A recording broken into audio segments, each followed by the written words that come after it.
कड़वे करौंदे। अपनी युवा अवस्था में दादाजी ने कुछ साल बर्मा में बिताए थे और यह वहां के उन किस्सों में से एक है जो वो हमें सुनाया करते थे। ये कहानी एक सांप और करौंदे के बारे में है, लेकिन इसमें और भी बहुत कुछ है। इसलिए शांति से बैठ जाओ और बीच में टोकना मत और कोई सवाल मत पूछना। सुन रहे हो ना? हाँ, तो सुनो। एक बार की बात है। एक सांप था जो करौंदे की झाड़ी में रहता था। रोज रात को वह एक सुंदर राजकुमार में बदल जाता था। अब यहां कोई बड़ी बात नहीं है। ऐसा तो होता रहता है, खास तौर से बर्मा में, जहां वैसे भी हर कोई सुंदर होता है। लेकिन एक कहानी तब तक सफल नहीं होती जब तक उसमें कोई औरत ना हो। इसलिए इसमें भी एक औरत थी जो बांस के एक छोटे से घर में रहती थी।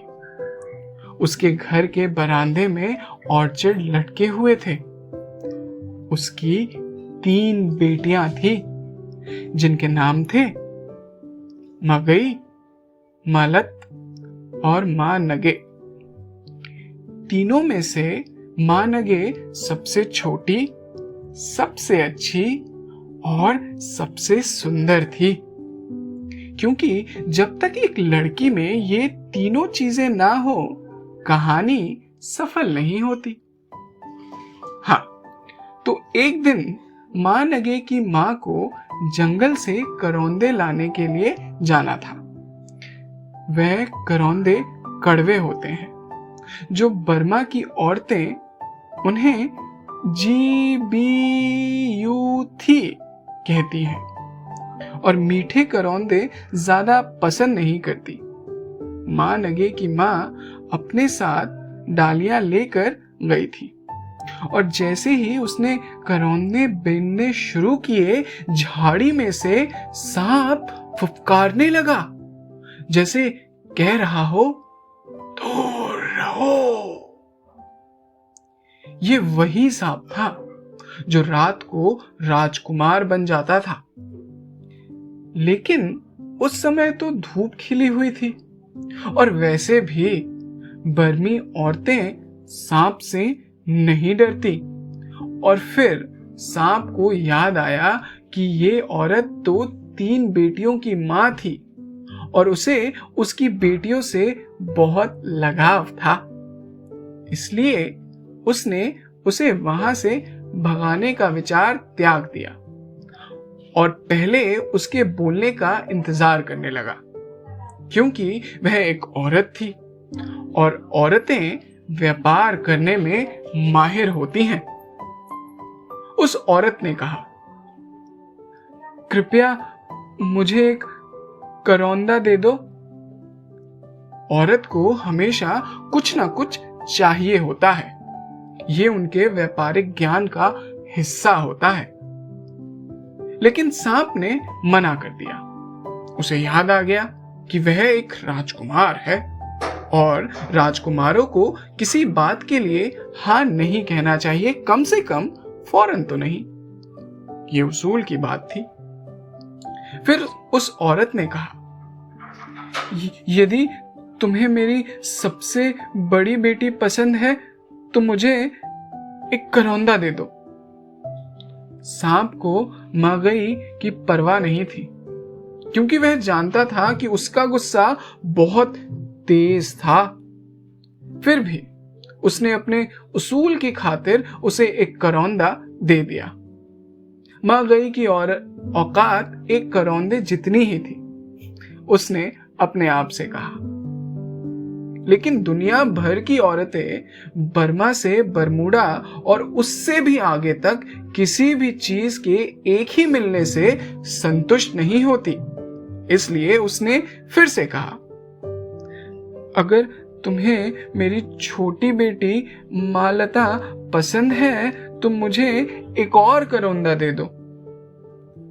राजकुमार जानता था कि मालता भेंगी है, लेकिन वह किसी की भावनाएं आहत नहीं करना चाहता था, इसलिए उसने एक और करौंदा दे दिया। इस बात से प्रोत्साहित होकर उसने कहा, अगर अगर तुम्हें मेरी सबसे छोटी बेटी मानगे पसंद है तो मुझे एक और करौंदा दे दो। ये सुनकर सांप ऊपर से नीचे तक जोरों से कांपने लगा कि झाड़ी पर से सारे करौंदे नीचे गिर पड़े, क्योंकि वह जानता था कि मानगे सबसे छोटी, सबसे अच्छी और सबसे सुंदर थी। उस औरत ने सारे करौंदे बीन कर अपनी डालिया में भर लिए और अपने घर ले गई, क्योंकि वह कड़वे करौंदे थे और क्योंकि उसकी व्यापार करने की क्षमता अद्भुत थी। रास्ते में उसे एक साइन बोर्ड दिखा तो उसने एक करौंदा देकर उससे कहा, अगर कोई सांप आकर मुझसे तुमसे तुमसे तुमसे पूछे कि किस दिशा में मैं गई हूं तो उसे बताना मत, बल्कि उल्टी दिशा में इशारा कर देना। उसने ऐसा इसलिए कहा क्योंकि वह जानती थी कि साइन बोर्ड बिल्कुल उसका उल्टा करेगा। फिर वह चलती गई। रास्ते में पड़ने वाले 2 और साइन बोर्ड से उसने यह बात कही, श्रेष्ठ कहानियों में हर बात 3 बार होनी जरूरी होती है, और सभी साइन पोस्टों ने एक ही काम किया, जो था सांप को सही रास्ता दिखाना, क्योंकि हर साइन पोस्ट का यही काम होता है। सांप को उस औरत के पीछे पीछे उसके घर तक पहुंचने में ज्यादा परेशानी नहीं हुई। वह एक बड़ी सी बरनी में छिप गया और जब वो कुछ लेने के लिए वहां पहुंच आई तो सरक कर बाहर निकल गया और उसकी बाह से लिपट गया, जैसे उसका भावी दामाद हो। यदि तुम मेरी बेटी मगई से प्यार करते हो तो मुझे जाने दो।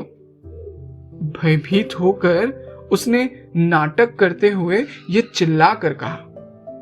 वो अच्छी तरह जानती थी कि सांप असल में राजकुमार था, लेकिन सांप उसकी बाह से लटका रहा क्योंकि वो मगई से प्यार थोड़ी करता था, जिसका गुस्सा बहुत तेज था। यदि तुम मालता से प्यार करते हो तो मुझे जाने दो। लेकिन सांप ने उसे नहीं छोड़ा। हालांकि उसे भेंगी लड़कियों से कोई व्यक्तिगत समस्या नहीं थी, लेकिन उसे एक भेंगी लड़की द्वारा खुद को घूरे जाने का ख्याल पसंद नहीं आ रहा था।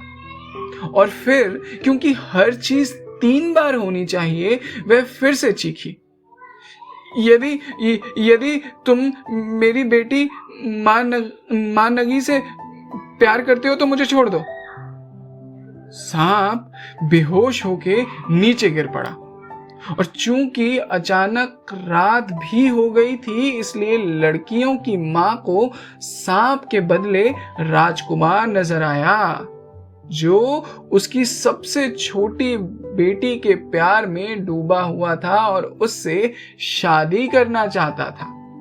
उसने बिना समय बर्बाद किए राजकुमार की शादी मां नगी से करा दी। यही कहानी का अंत होना चाहिए था, लेकिन बर्मा में कहानियां खत्म नहीं होती, वह हमेशा चलती रहती हैं, इसलिए कभी कभी छापने में परेशानी होती है। सांप इस तिलिस्म को तोड़ने के लिए कुछ करना चाहता था, क्योंकि कुछ ही समय बाद माँ गमी को ऐसे राजकुमार से शादी होने पर खीज होने लगी जो रात को तो उसका पति होता था और दिन में एक सांप। वह कहने लगी उसे दिन में भी अपने साथ एक पुरुष ही चाहिए था और आखिरकार उसी ने वह तिलिस्म तोड़ा, क्योंकि अपनी मां की तरह उसके पास भी अद्भुत व्यापारिक बुद्धि थी। उसने सिर्फ इतना किया कि अपने पति के लिए एक नौकरी ढूंढ दी और इसी बात से सांप को इतना बड़ा झटका लगा कि तिलिस्म टूट गया। जिंदगी में पहली बार राजकुमार से कोई काम करने की अपेक्षा की गई थी और इस बात से वह इतना हिल गया था कि खुद को सांप के रूप में बदलना ही भूल गया। लेकिन राजकुमार काम बहुत मन लगाकर करता था और कभी कभी तो काम में इतना डूब जाता था कि अपनी पत्नी को भूल जाता था और उसकी पत्नी अकेलापन महसूस करती थी। वह नहीं जानती थी कि उसके मालिकों ने उसे एक सुंदर सी सेक्रेटरी दे रखी है और यही बात उसे देर तक काम करने के लिए प्रोत्साहित करती थी। इसलिए वह देर से घर लौटता और खाना खाकर सीधे सोने चला जाता। तो वह उससे झगड़ा करती और अपनी उपेक्षा करने के लिए उससे शिकायत भी करती। एक सुबह वह उसकी खिटपिट से इतना परेशान हो गया कि उसने अचानक वह तिलिस्म याद कर लिया और तिलिस्म को याद करते ही वो एक बड़े से सांप में तब्दील हो गया। सांप बनने के बाद उसने सबसे पहले अपनी पत्नी के पैर निगलने शुरू किए। मां नगे ने अपनी मां को पुकारा, लेकिन मां ने कहा ये कोई बात चिंता की नहीं है, इसने मेरा घुटना निगल लिया है मां। बेचारी ने रोते हुए कहा। परेशान मत हो डियर, उसकी मां ने बगल के कमरे से खाना बनाते हुए कहा। एक प्रेम आतुर पति क्या क्या कर सकता है ये कोई नहीं जानता। इसने मेरी गर्दन भी निगल ली। अब मां को लगा बात बहुत आगे जा रही है। जब उसे अपनी बेटी की आवाज सुनाई देनी बंद हो गई तो वो दौड़कर कमरे में आई और उसका सामना सांप से हुआ जो मां नगे को पूरी तरह निगल चुका था। उसने क्रोधित होकर सांप से कहा, फौरन छोड़ दो उसे। सांप ने कहा, मैं इसे तभी छोड़ूंगा जब तुम मेरी सारी शर्तें मानोगी। सांप ने कहा, पहली शर्त, मेरी जब भी इच्छा होगी मैं सांप का रूप धारण करूंगा। दूसरी बात, मैं एक असली राजकुमार की तरह रहूंगा और तभी काम करूंगा जब मेरा मन करेगा। अगर मैं भी दूसरे लोगों की तरह ऑफिस से थक हार कर आऊंगा तो तुम्हारी बेटी मुझसे प्यार कैसे करेगी? तुम्हें दामाद के रूप में एक राजकुमार चाहिए था जो तुम्हें मिल गया। अब तुम्हें मुझको राजकुमार की तरह ही रहने देना चाहिए। मां ने उसकी सारी बातें मान ली और उसने अपनी पत्नी को मुंह से बाहर उगल दिया। उस दिन से दोनों औरतें घर के सारे काम करती और वह बरामदे में लटके हुए ऑर्चिड के नीचे बैठकर कड़वे करौंदे से बनी बियर पीता रहता। क्या आपको करौंदे की बियर बनानी आती है? कहानी खत्म होते ही मैंने दादाजी से पूछा। बिल्कुल आती है, दादाजी बोले। जिस दिन तुम्हारी दादी इजाजत दे देगी मैं करौंदे की बियर, पेड़ की वाइन, सेब की मदिरा और एक जिन टॉनिक भी बनाऊंगा। लेकिन दादी ने इजाजत नहीं दी। जब से अंकल केन अधिक शराब पीने की वजह से नाली में गिर गए थे, हमारे घर में शराब पर प्रतिबंध लग गया था। शुक्रिया कहानी सुनने के लिए।